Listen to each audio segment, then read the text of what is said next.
Regional Citizens Advisory Board Chair for Mid-County, Susanna Parker. Thank you. Thank you, Louisa, and thanks everyone for attending tonight. My name is Susanna Parker, and I'm the chair for the Mid-County Citizens Advisory Board. We are an advisory board made up of 15 members, representatives from various communities in the Mid-County region. Our job is to advise the county executive and the county council on issues that are important to the residents of Mid-County. One of the things that we do is to provide recommendations to both the operating and CIP budgets as they are being developed. This is why tonight's forum is so critical. We need to hear from you what your priorities and needs are. In these times, with all of the challenges that we see in our communities and at the same time the budget constraints, we need to be even more engaged with our county and the decisions that are made. All of you are welcome to attend any of our meetings. We meet on the third Tuesday of every month at 7 p.m. and right now all of our meetings are online. You can contact Louisa Montero, and again that's louisa.montero@montgomerycountymaryland.gov for information on how to attend our meetings and how to sign up for the Mid-County Weekly e-newsletter. Now we will hear from the Office of Management and Budget. Good evening, everyone. My name is Rafael Pumordejo Murphy, and I'm a fiscal and policy analyst at the Office of Management and Budget in Montgomery County government. Thank you. So the purpose of this presentation is first to explain the purpose of the Citizens Advisory Board meetings, what the Capital Improvements Program is, the FY22 to FY27 fiscal outlook, the CIP process and time frame for impact, the open budget tool where you can get online resources on the CIP, and then the county executive will explain his capital budget priorities. And if there's time in the end, we will have questions, and you can use the hand raise feature within Microsoft Teams to ask your questions. So the purpose of the CAB meetings is to give you information about the capital budget and the capital improvements program.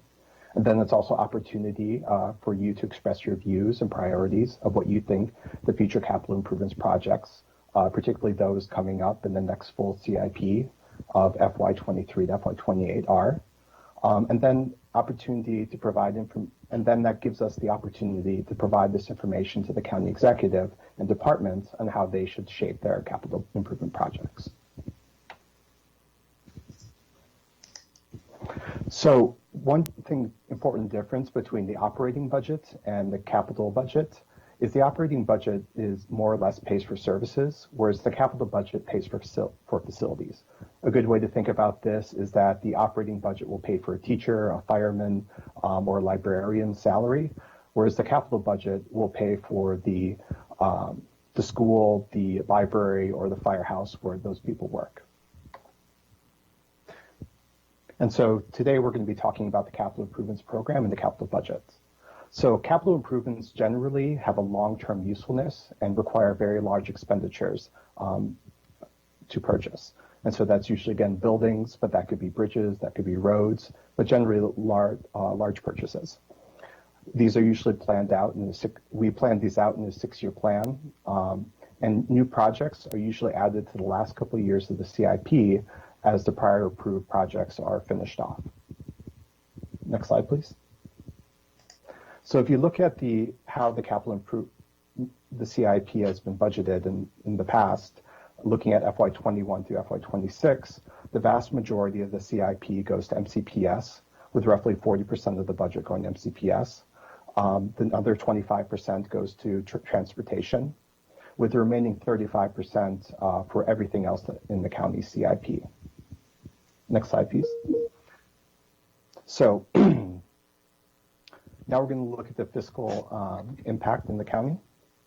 So we're trying to focus on fiscal responsibility and fiscal sustainability in the county. There's a requirement in the county that we have a balanced budget, even though there's a high level of revenue volatility, especially in the context of COVID-19. Unlike the federal government, we do not have the opportunity to issue unlimited amounts of funds. And so we're looking to slow down new debt and reduce the rate of growth in expenditures. The budgets that we passed in FY20 and FY21 were successful in meeting the 10% revenue reserve target. And this 10% reserve has been critical as we've dealt with COVID-19 and that impacts. And we've been able to draw on that to help county residents. And we've also have significant expenditures for pre-funding pensions and retiree health. Next slide, please. So the huge impacts on the CIP and the overall revenue outlook is going to be coming from COVID-19. This COVID-19 struck very late in the FY21 budget process. There's still a vast variety of unknowns. We're not sure how long or how severe the shutdown will be. We're not sure what the overall impact on the economy and the residents will be. And we're not sure what federal aid we can count on in the future to residents, businesses in the county. So we were able to successfully negotiate the COVID-19 related pay differential for workers. The FY21 total tax supported budget only grew by 0.8% over the FY20 approved budget. And then the county executive and county council also agreed upon an FY21 savings plan of $43.7 million. Much of that came from the CIP with $23.4 million in PAYGO savings and $4.9 million in CIP cash savings. So as we moved into the impact of COVID in the third quarter, we were roughly on budget for FY20. Year-end FY20 results are pending, but thanks to federal support, that cushions the impact of the businesses and COVID revenue impacts. The counties also received $22.6 million in federal aid that can be used for COVID expenses, but unfortunately the federal funds will not cover lost revenue. In FY21, they passed a continuity of services budget and then plus the savings plan. But even with those austerity and federal aid, it's still possible that we're going to have to tap into the reserves. So we continue to pursue federal assistance. The maximum FEMA reimbursements that the county can receive from the government is $222.6 million through a variety of bills, including the CARES Act and other aid. The federal FEMA funds, again, have been useful in providing grant and other assistance programs to county residents. Some examples of these programs include food assistance programs, the public health emergency grant program for small businesses, grants for personal protective equipment, and then grants for telework assistance. We've also been able to provide differential pay for county employees who work in direct response to COVID-19. There's been significant pressure on the commercial real estate market sector, which does impact how much revenue we'll receive. And then overall, there's just simply uncertainty of when the crisis will end.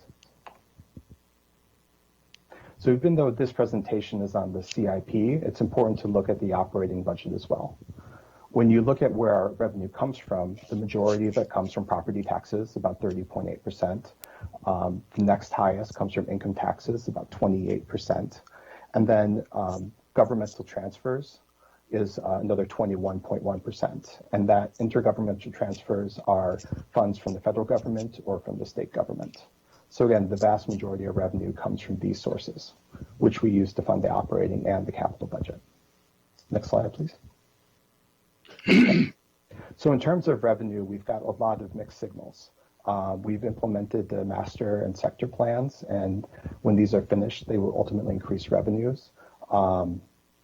The county revenues are going to really be impacted by a Supreme Court case, Maryland State Comptroller versus Wynn, and the total impact over several years is going to be $145.6 million, but just in FY22, there's going to be a $7.3 million impact.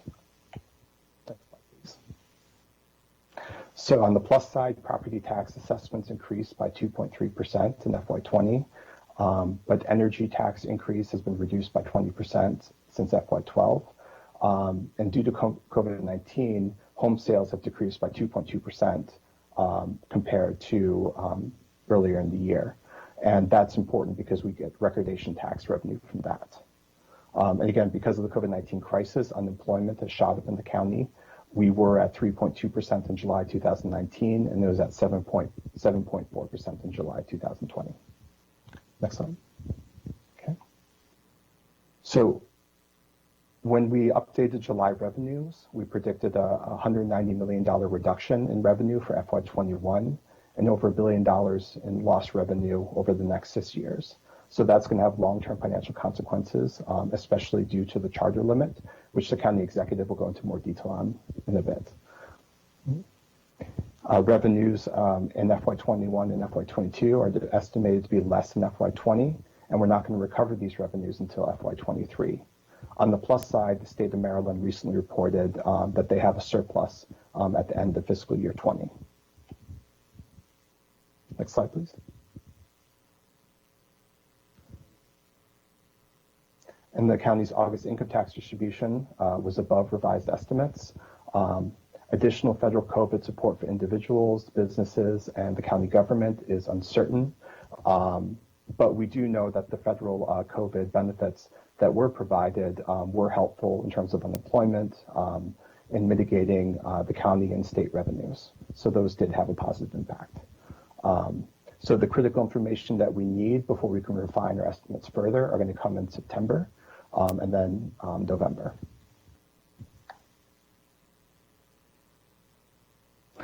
So again, looking at the operating budget and its impact on the CIP, about 64% of the operating budget is already committed before we start. MCPS and Montgomery College have budgets that have legally required maintenance of effort, that we have to fund them at a certain level. There's a revenue stabilization fund and debt service payments that we have to contribute to. So that leaves only 36% of the budget remaining. And again, the FY21 operating budget was a continuity service budget that assumed revenues as of March 2020. Please. So another hit on the revenue is if you look at the fees and fares and licenses, permits and fines and other revenue that we collect, we expect that COVID will have a significant impact on those. So even if you predict just a 25% decline in all of these other revenue sources, that would be another $35.9 million cut compared to the FY21 approved budget. And again, since 64% of the budget is already committed, that $35 million loss would have a much bigger impact on the remaining 36%. Next slide, please. So in this slide really captures that picture.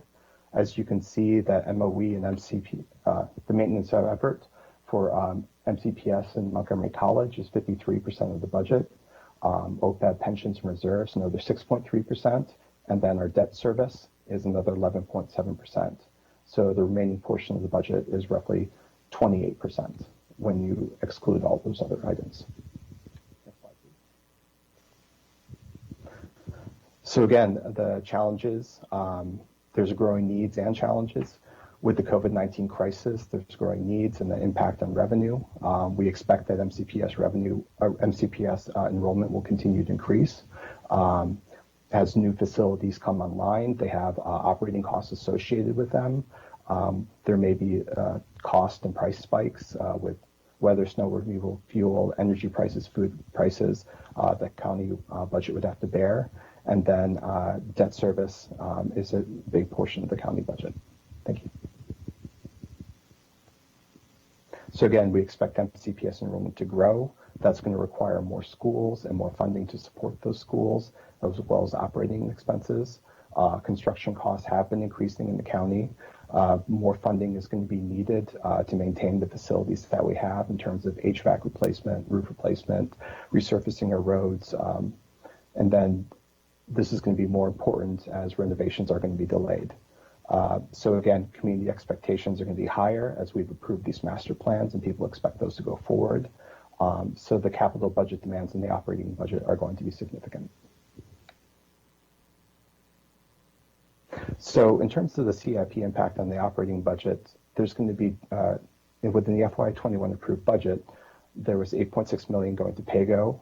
That was after $23.4 million have been reduced from the savings plan. Another $61 million in cash with another $4.9 million in saving plan reductions. So there's going to be additional cost to operate new and expand facilities. And then the debt service is going to be roughly $1 million for every $10 million in debt that we take on. And these debt service payments are going to continue for 20 years. Next slide, please. As you can see, between FY 2009 and the projected for FY26, the tax-supported debt service has been growing for the county as we've taken on more projects. Next slide, please. And so there is an opportunity cost for what we invest in capital projects for debt service versus what we could be spending on in the operating budget. So for every $1 million that we spend on debt service for a capital project, we could be paying for 9 firefighters or operating 8 senior centers or 5 recreation community centers within the county. So there is a cost benefit analysis we need to take into consideration of capital expenses versus operating. Next slide, please. But we are attempting to draw down the amount of debt service that we are taking on. And so between FY21 and FY26, we're planning on taking down from $320 million to $270. Next slide, please. So in terms of the CIP budget process and timeframe, and this is going to be for the calendar year 2021. In September to early January, the county departments are going to submit their capital budgets to OMB and the county executive for review. On January 15th, the county executive is going to submit his recommended CIP to the county council. And then in March and April, the county executive may submit potential amendments to the CIP. So in between January and May, the county council will hold public hearings and committees will review the CIP as well as the amendments if they're submitted. And then the full council will review and approve the CIP by the end of May, as is required by the charter. And so the last feature is Open Budgets, which is an OMB tool for citizens to go online and see where their capital budget is being held. So you can go to montgomerycountymd.gov/open-budget. And this website, you can identify all the capital improvement programs that have been approved, see their costs, see what the intent there is, see there's a map feature so you can see which ones might be affecting you and your community. So this is a great resource and we encourage you to check it out. And with that, I'd like to introduce County Executive Mark Eldridge.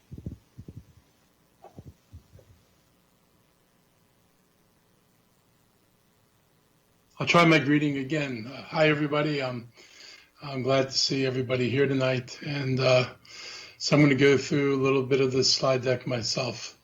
Just want to talk a little bit about what our priorities have been in general. One is expanding early child care and education. This has been a priority since day one for us. We believe that if we're going to improve educational outcomes for children, particularly for our diverse communities, we have to do a better job of early care and education. We have to make sure that it's affordable and that families have access to it. And so we've been busy trying to expand that over the last 2 years, and you'll see that effort continue. We are working at increasing the supply of affordable housing. The supply is nowhere near the needs in this county. Just if I looked at one part of the population today, there are 20,000 households who earn about 30% of area median income, which is somewhere around $30,000, who cannot find housing they can afford and spend upwards of 50 to 60% of their income on housing. That is just the very lowest cohort. And of course, the other cohorts below median income find it equally difficult to find housing, and we do not produce very much. Most of what we produce is at the higher end with the moderately priced dwelling units. We produce very little for people under 60% of median income, and then that's a problem that we're going to try to work on. We are committed to fighting climate change. I keep reminding people that when COVID is over, we've got this other emergency staring at us. And I think, if the events of this summer between the hurricanes and the fires and everything else having convinced people that we've got a serious climate problem, I don't know what will. But most of us believe that we have an obligation and a responsibility to lower greenhouse gas emissions in this county, and we're looking at, a myriad of ways to do that. Related both to economic development and climate change is building a bus rapid transit network in the county. So if you know that we've done the first phase of bus rapid transit on the East County on Route 29 in the form of the Flash program. We are in design phases for 355 Veers Mill Road, and we have revised the design for the Quarter Cities Transitway, which we think will enable it to go forward and provide the transit access to the Science Center up there, which will allow it to continue to build out. We started this project a long time ago. I think it was 12 years ago. I first raised the idea of building a bus rapid transit network. We have spent a lot of time studying, not very much time doing, and we're trying to change that dynamic and get into the mode of starting to provide people with the transit they need. We're looking to improve economic and community development. One of the big things that one of the things I signed off on today is a joint development agreement with WMATA to jointly develop the White Flint Metro properties in order to focus on life sciences, artificial intelligence, and computing to make that a center of that kind of economic development in the county. And we've done a number of other things. I think if you went to any of our business listening sessions, you know that we went out to try to hear what the business community had to say about what the problems were with the county's economic development strategies or problems with our processes in the county. We've changed our procurement policies. We are in the process of making 87 changes to development review in the county to make sure that we are not the slowest place in the world to get a plan approved, nor the most difficult place in the world to get a plan approved. So we're trying to take what we heard from the community and incorporate them into changes in the county. We're looking at incubators. There's an incubator study that's just now being completed, and we're looking at more than just the traditional incubators in life sciences or IT, but also looking at incubators that are, food hubs and food incubators, and incubators that focus on crafts and maker spaces. So we're trying to do incubators in a way that it addresses both the top ends of the market and other ends of the market. So that's a major project for us. We've embarked on a reimagining public safety. The council has a committee that's jointly appointed by me that's going to be an ongoing oversight group for the police department. In the meantime, we have created a committee. It has 45 or so residents on it and staff attached to it. And we will be hiring consultants. And this is where we're going to do a deep dive into county policing, how we police, how we hire people, how we promote people. Probably most important of all, how we train our officers. I've, been saying this over and over again, but a lot of the things that people find problematic and wonder why people do these things, a lot of the behaviors that people find problematic are actually trained for. And we need to make sure that we train people the right way, that if there are things we don't want officers to do, we don't train them to do it and we don't encourage them to do it. So I'm looking forward to their work being completed in the first of the year. We've got a target date of January 18th. It may go another month because we started about a month later than we thought we'd be able to. But those recommendations will be coming soon, and it should be an important moment for the county. And we continue to do the work of advancing racial equity and social justice. The county passed legislation that Nancy Navarro and I had proposed when I was on the council that would require the county to apply racial equity lenses to the work we do. This means looking at our spending, looking at the investments we make, looking at the policies we have and making sure that they don't adversely affect the populations who traditionally have been adversely affected or neglected in the county. And so it's going to make people more conscious of the decisions we make and hopefully lead to changes. We as part of this goes along with reimagining public safety. We have unfinished work in this country to do. And for, my friends who believe that the civil rights movement solved all the problems, it really didn't. It basically focused on legalistic issues, but when it came to educational opportunities or job opportunities or dismantling segregation or dismantling unfair labor practices, that legislation didn't get us where we need to go. And we need policies that invest in communities and help them to develop and help them to escape the poverty in which so many people in the minority community remain stuck in. It is the great unfinished work of the civil rights movement. I'm happy to say that many people in the country recognize this as the most important work that we need to be doing, and we are going to be bringing this to every aspect of county government. Next slide. So some of their initiatives that are supported by the capital budget, we're doing childcare renovations, and so we're trying to make sure we have the spaces that we need, that they are not just suitable for COVID, but that we actually can help provide more spaces for childcare centers to locate in. We're doing affordable housing initiatives that will help leverage private sector funding to preserve and increase the county's affordable housing stock. We're looking at this two ways. First of all, the most effective thing you can do is preserve the housing you have.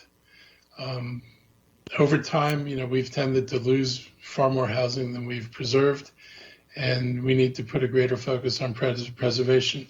On the same time, if all we do is preserve things, it doesn't exactly meet the needs we have today, let alone the needs that are projected for a growing population. So we're looking at strategies to invest in housing stock in a way that provides greater opportunities and greater levels of affordability in affordable housing than we're able to provide today. In terms of the environment and also as a budgetary issue, we're looking at electrifying and increasing the efficiency of new and existing buildings. One of the most exciting projects is a small project, but it's taking place in one of our senior centers where we're replacing the windows with windows that actually generate electricity. This is a pilot for us. If it's successful, if the price of the windows is justified by the electricity it produces and by the energy savings that we achieve, then this becomes a model not only for the government, but it can become a model for the private sector. We're also looking at increasing the use of electric buses, and we're looking at creative ways of financing them. There are a lot of things about the government which are great, but one of the limitations we have when we finance things is, it's in the case, for example, of electric buses, we can't take advantage of any of the tax credits that a private company would have if they were supplying electric buses or operating electric buses. And so we're looking for opportunities to partner where the county can help bring down the costs of electric buses by being able to share the benefits of those investments with people who can take advantage of the benefits. And of course, increasing the use of electric buses is one of the primary ways that we can reduce greenhouse gases in the county. And finally, we're going to be investing in resource recovery and recycling facilities. Our facilities, unfortunately, are at the end of their life cycle. We have to replace them, but it's also an opportunity to do more than just simply recycle, but look for opportunities to recover and to potentially produce useful products out of the waste stream and capture some of the revenues from that production into the county so that we're just simply not disposing of things, but contributing to the reuse and benefiting from that financially. Next slide. Bus rapid transit is going to be a big project. It is critical to the future economic growth of Montgomery County. If you've seen, the numerous stories that have been written, including an article that appeared probably a little over a year ago in the Post where they talked to DC region business leaders who said the biggest shortfall or biggest obstacle to economic development in this region, and very true for Montgomery County, is the poor transit system and especially the bus network. So we've got a subway system which primarily serves the county by moving people from suburban areas into the district, but the metro system does not provide much interconnectivity, particularly across the county. So if you're in Burtonsville and trying to get to Silver Spring, there is no metro that's going to get you there, which is where bus rapid transit comes in. It's a far less expensive way of building an extensive network of bus lanes that can connect people from where they live to where they work. And that connection will make for greater opportunities for economic development, whether it's in areas like Route 29 where it's difficult to get to or leave at rush hour, and open up the opportunity for transit that could help provide access to the opportunities we believe exist in the East County. It includes projects like Veers Mill Road, which can connect the northern end of the Red Line over to Rockville and make a valuable cross-country connection there.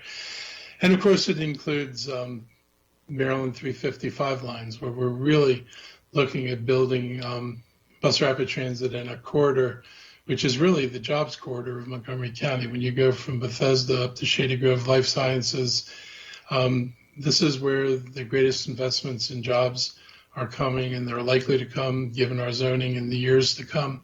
And we need to provide access to it, and we need a transit system that can deliver people not only to the corridor, but move them up and down the corridor so they can take advantage of jobs that will be coming there. And we are also adding planning for the New Hampshire Avenue and North Bethesda transitways, two other projects that will help open up those parts of the county to additional economic opportunities. Capital efforts also support some of our other executive initiatives. We're maintaining support for Wheaton, White Flint, and the White Oak economic development. I'm hoping we can resume talks with the school system about a particular building that we're interested in as a potential incubator site on the east side of the county.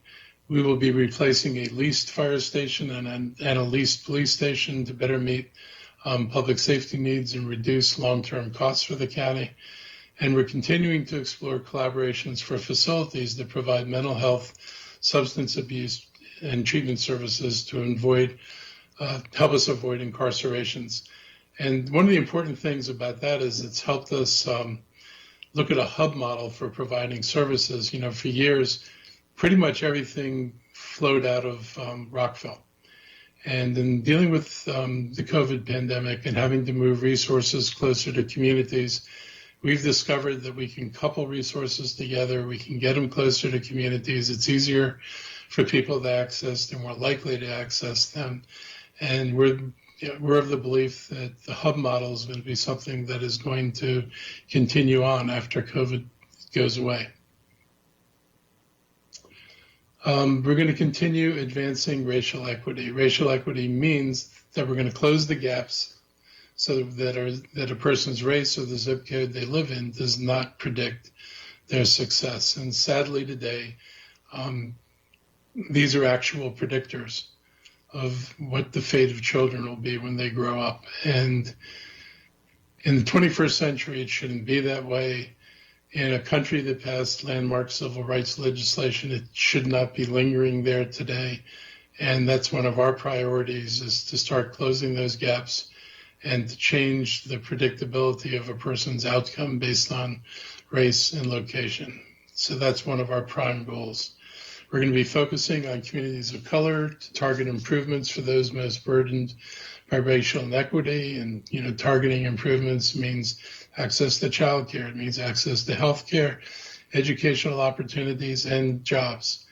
And also transportation, so that it doesn't take a person 2 hours to commute to work and then get back from work. So we have a lot of work to do, but we have an obligation to do this work, and I fully intend to do it.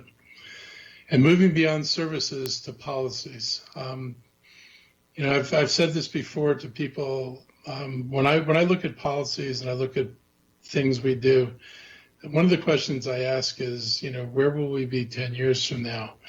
And in my mind, if the answer to those questions can simply be calculated by multiplying population growth and inflation, then our policies aren't really doing what they should be doing. We need to look at policies that transform outcomes, not just policies that predict that we'll be spending more money on more people in the future. Policies that really address the problems that we're facing, make those problems go away. They certainly diminish them if they not make them go away altogether. But we need to start focusing on making sure that the things we do result in long-term changes so that we're not constantly triaging a problem, but we can actually say we addressed it, we solved it, and we're making investments in other things now.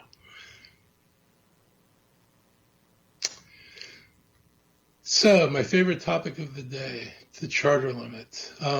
You've got a really critical ballot question in front of you. Well, two questions, question A and questions B. And it's no secret that I'm supporting question A and opposing question B. And I just want to give you an idea of what we're dealing with. We already have a broken tax system. On the one hand, we are unable to protect people who get 10% increases in their tax bills from getting those increases. On the other hand, the increases in people's tax bills does not lead to additional revenues for the county. It simply means that if some people get inordinate increases, that those increases result in other cuts to taxes, so that at the end of the day, we're not capturing the growth in value. We're just simply changing who pays for it. It's particularly a problem on commercial properties where we make investments and we count on new development to increase in value and increase our revenues so we can, pay for the additional needs that come with the growing county, both in terms of population and service demand and the kind of infrastructure we need. But if you cannot fully capture the value of new construction and you don't add new construction to the amount of revenue you can raise, then you're basically stuck with adding the new construction. Those people will pay the taxes they're supposed to pay, but instead of adding to the revenues, it simply displaces existing revenues, which means we aren't able to fund our schools, we're not able to fund transit, and we keep falling farther and farther behind in these critical areas. In our last budgets, we were looking at $1.5 billion of needs in the school system that have accumulated because of the past inability to fully address the needs of the system, which is driven by the limitations on the tax structure. When Marriott comes in and they're fully valued and fully taxed, all that money will simply replace the money that's already coming into the stream, and we will not be capturing the value of that money in terms of enabling us to build the kind of infrastructure we need. So the county doesn't benefit from economic growth, which is not a good thing, and we still have to pay for the costs of that growth. And I think, as a lot of you know, we don't always pay for the costs of that growth. Sometimes we simply don't manage the growth, which is why you've got heavily congested roads, why you've got overcrowded schools. Without resources, you can't address those needs. And we've got a tax system which has tied our hands. We are unique in the area. And I don't mean the close area, I mean the region. If you were in DC, where they have a differential rate for commercial and residential properties, commercial property is paying $1.85 and residential properties are paying 85 cents. If you went to Tyson's Corner and were developing there, commercial property would be paying $1.65 and residents would be paying $1.15. Other jurisdictions benefit when their assessments go up, when commercial property assessments goes up. That adds to the revenues that the county has to address its need, not in Montgomery County. And so when we look across the river and we talk about, the growth and the ability to attract businesses, we have to think really hard about what the role of those counties and their ability to pay for infrastructure and signal to the business community that they were going to build the kind of environment that they want to be in, what role that played in attracting people, and how they react to looking at Montgomery County, which really, really struggles to address these needs and doesn't have the same long-term ability to say, yes, if this happens, we'll be able to provide the infrastructure to solve the problems.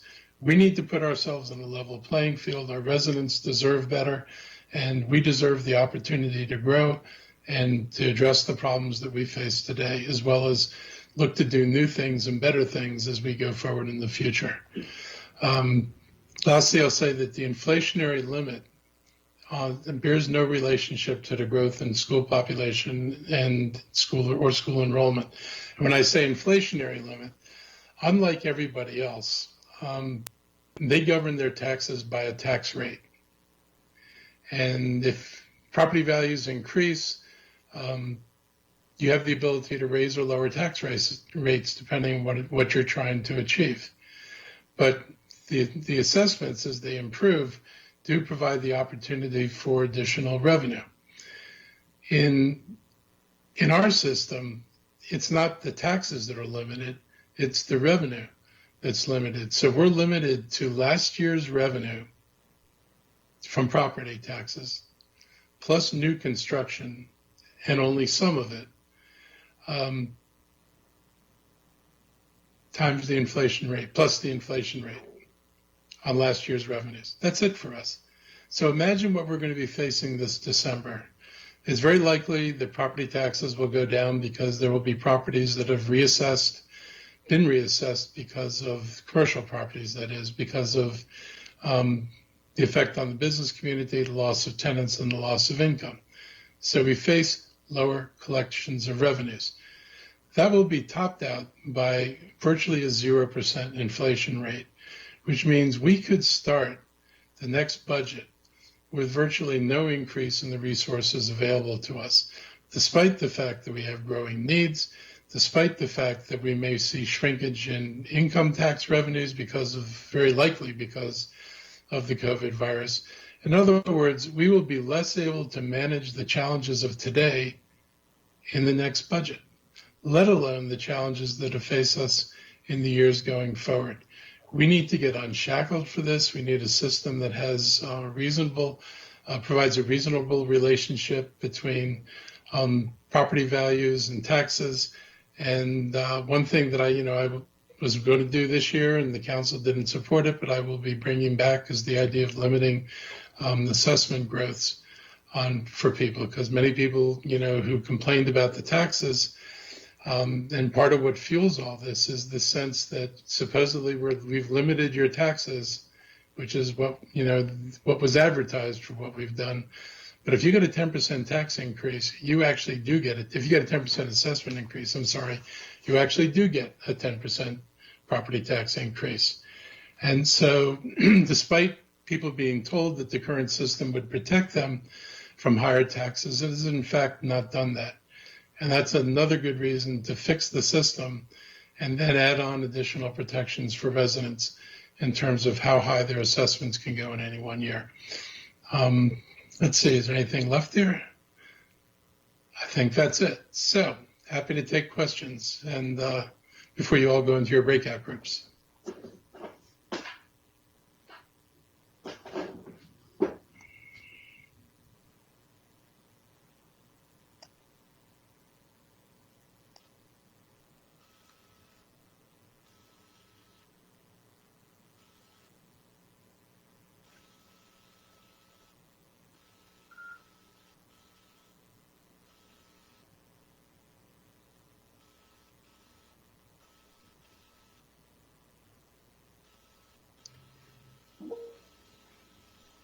Yes.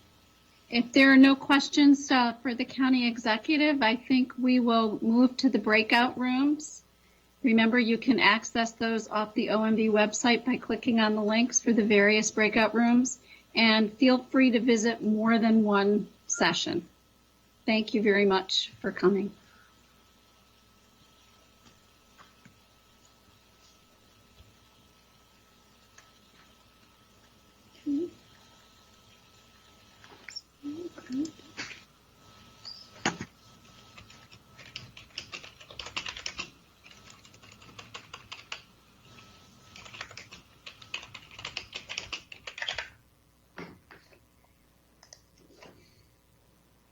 For anyone having trouble getting to the breakout rooms, just let us know in the chat, and we'll try to orient you and help you, guide you there.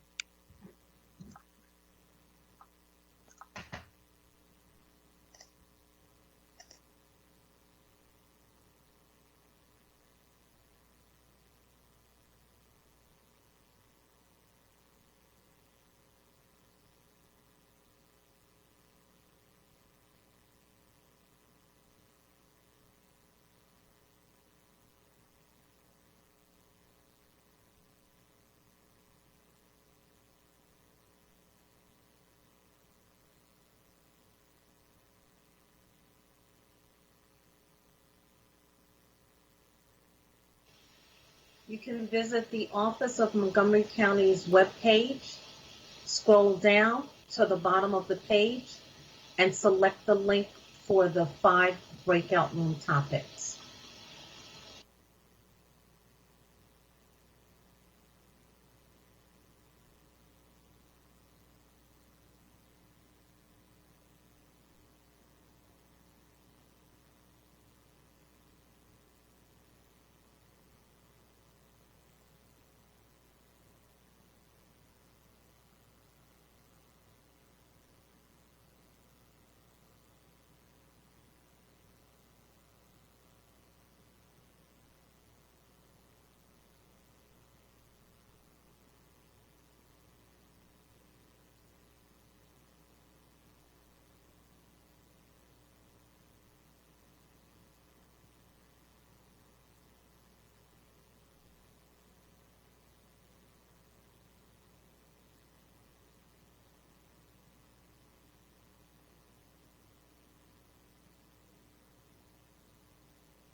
Hello, John. Can you hear me?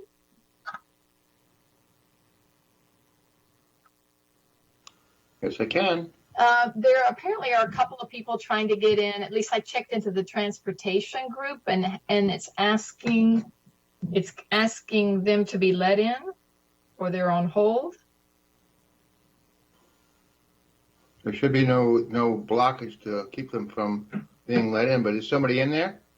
There are a few people in there, but I've gotten texts from a couple of people trying to get in.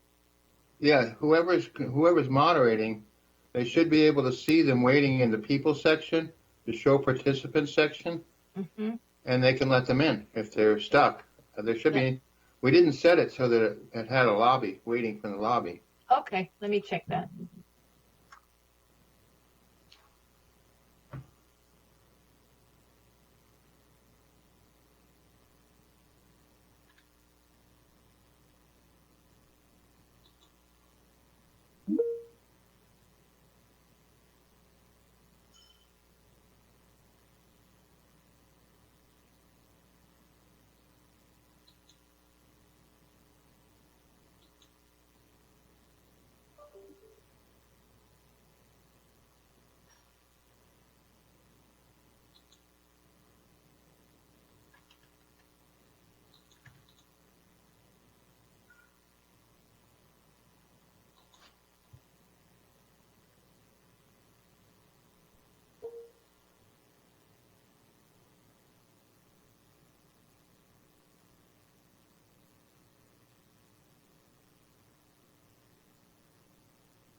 respond directly to your concerns. I said this in the main session, but again, that is Louisa Montero, so louisa.montero@montgomerycountymd.gov.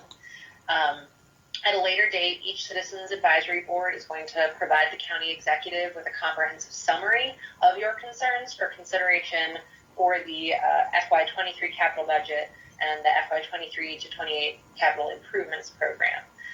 So once again, I invite everyone to come attend our Citizens Advisory Board meetings. They're the third Tuesday of every month at 7 p.m.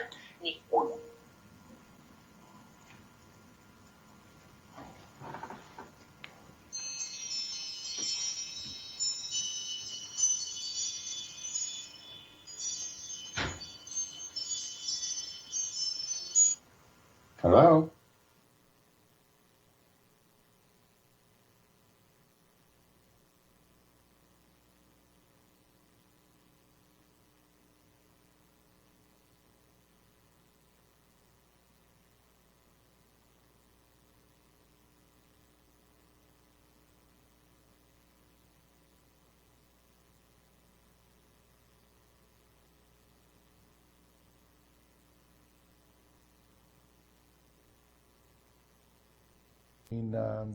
A lot of translation for an interpretation for students. We have our ESOL staff members working directly at the elementary level with the teachers of the content areas and doing those online classes. We have many of our para-educators contacting students and families and talking with them about how we can help them, whether we're talking about connectivity, digital tools, understanding the lessons, accessing paper lessons in addition to digital or in place of digital. At the secondary level, many of the ESOL teachers are the direct teacher for the students, and so they are running classes each week and holding office hours each afternoon for the students. So there's a tremendous amount of effort going on around that, but I in no way want to imply that